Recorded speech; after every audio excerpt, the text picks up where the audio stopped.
welcome to lesson 23 of Digital Marketing 3. We have just done an exercise on Canvas business model. So now we are going to look at something else.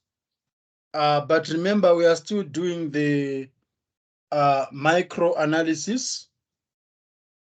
So now we are going to look at the alternative perspectives on business model. So you need to know the marketplace position perspective, the revenue perspective model. I think there's a question on F1 that talks about how can SPA to you generate alternative revenue. Then the commercial arrangement perspective. So these are things that intermediaries and digital publishers consider online when generating revenue. So physically, as you know, Pick n Pay, ShopRite or whatever supermarket, yes, they are intermediaries. They get they sell other brands, but they are also, in order to survive, because disintermediation can happen at any stage. In order to survive, they are also introducing their own brands.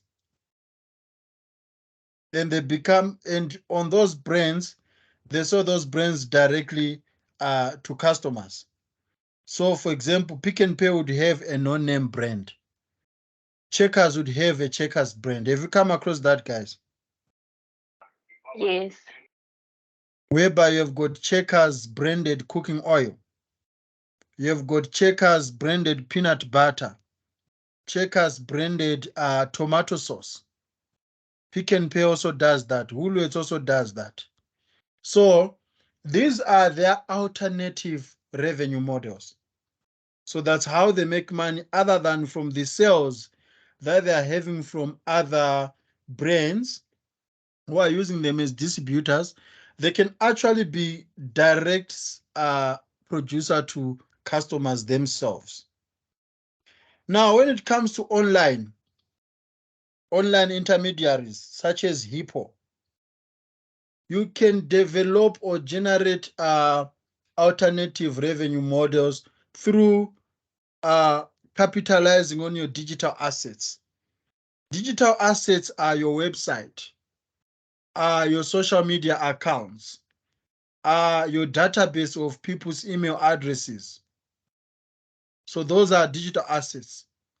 For example, if you've got 1 million followers on TikTok as an intermediary, you can definitely make money out of that, other than being regarded as a channel only. So there are things that we talk about, such as cost per thousand, pay per click, sponsorship of site session or sponsored articles, affiliate revenue, transaction fee, subscription access to content or service, pay-per-view access to documents, subscriber data access for email marketing. So these are the alternative models that intermediaries use to get money. They use their sites to host advertisers, and they use cost per thousand click, pay per click, even pay per lead, CPL. So focusing the revenue for an online business is determined by the number and the size of units. It is also determined by the capacity that you have to sell advertising. So how many followers do you have? How popular are you as an online intermediary? The free levels negotiated for different advertising models, the traffic volume.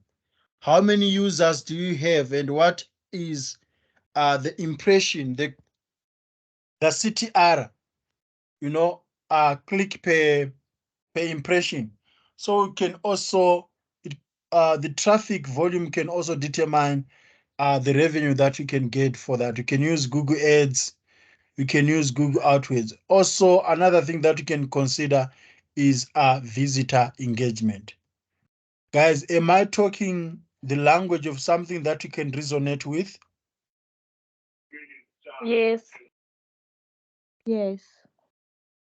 Yeah, because it's easy, guys, to speak in tongues. You are busy saying something and people do not understand what you're talking about. Okay, as long as you can see that makes sense, then it also makes sense for me. Guys, do you know that you can actually generate money from your social media accounts? Yes. Pardon? Yes, sir. So intermediaries can also do the same. Nowadays, data is the weapon of wealth.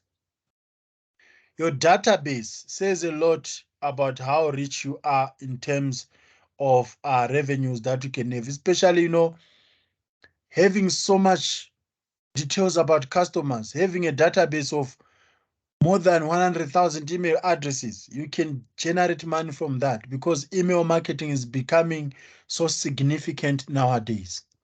So you can always have alternative revenue for an online business. So select a suitable revenue model for an online kids toy shop and discuss how we would forecast revenue for the online shop. Remember, guys, we're talking about a kids shop in the previous exercise. Now, what revenue model can you get other than, so here we are talking about uh, anything else you can use other than selling toys.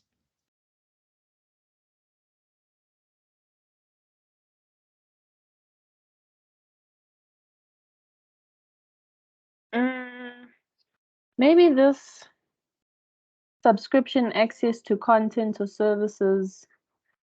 Maybe you can create exclusive content for like a specific toy that you've manufactured and sell that content exclusively like in OnlyFans, but for kids type thing, you know?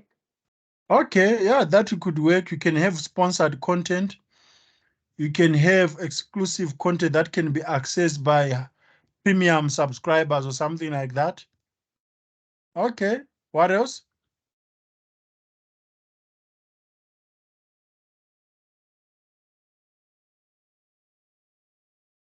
How can you generate money online without selling the toys?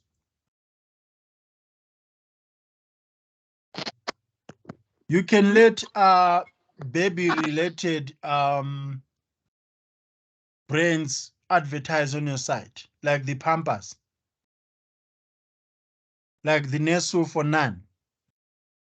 So you cannot just bring in pops that people might think they are spam, as Obunolo highlighted.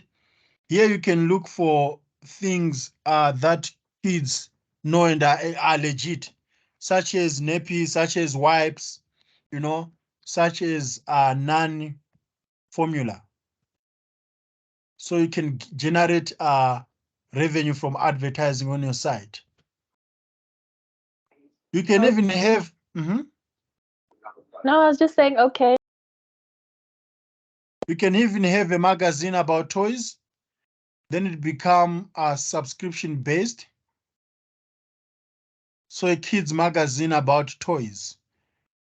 Then parents subscribe to that magazine. How is this idea? Is it bad? I remember being a kid and putting my mother under pressure to get me those subscription magazines. So I think it's a good idea, especially like a digital form, of magazine.